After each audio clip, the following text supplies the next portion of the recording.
YS సీఎంగా ఉన్నప్పుడే మూసీ ప్రక్షాళనకు కృషి జరిగిందన్నారు ఎమ్మెల్యే దానం నాగేందర్.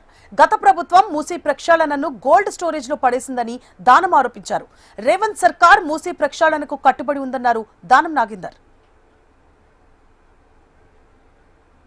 ఈ మూసీ ప్రక్షాళన జరగాలని 2004లో డాక్టర్ వైఎస్ రాజశేఖర రెడ్డి గారు ముఖ్యమంత్రిగా ఉన్నప్పుడు దీనికి ఒక ప్రణాళిక సిద్ధం చేసినటువంటి ఘనత అప్పుడున్నటువంటి VCMD Hyderabad urban development authority Jayesh Ranjan గారికి దక్కుతుంది అధ్యక్ష.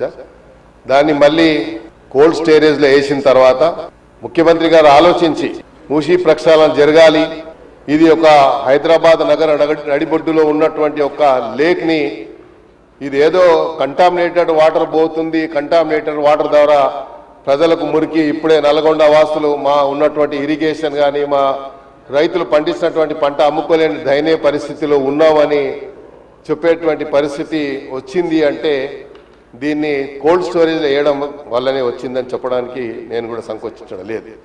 ఎందుకంటే అధ్యక్ష, ఈ యొక్క ప్రక్షాళనకి సంబంధించి ముఖ్యమంత్రి గారు ఒక ప్రణాళికబద్ధంగా ప్రధానంగా మీరు చూసినట్టయితే ముందుగా అడ్వాన్స్గా ఒక టీమ్ ఆఫ్ మెంబర్స్ని మినిస్టర్స్ని కోఆర్డినేట్ చేసుకుంటూ సౌత్ కొరియాకు పంపించి సౌత్ కొరియాలో వచ్చేటువంటి ఏదైతే వేస్ట్ వాటర్ కానీ లేకుంటే సివరేజ్ వాటర్ కానీ వస్తూ ఉంటే దాన్ని ఎలాగా ప్రక్షాళన చేశారు, దాని మోడల్లో మనం ఎందుకు చేయొద్దు అని దానికి ఒక అధ్యయనం చేసి మొన్న గ్లోబల్ సమిట్లో ప్రజెంటేషన్ ఇచ్చిన తర్వాత నంబర్ ఆఫ్ మరి టోనీ బ్లేర్ కానీ ఇతరులందరూ కూడా దే హ్యావ్ అప్రిషియేటెడ్ ఈ ప్రాజెక్ట్ సంబంధించి.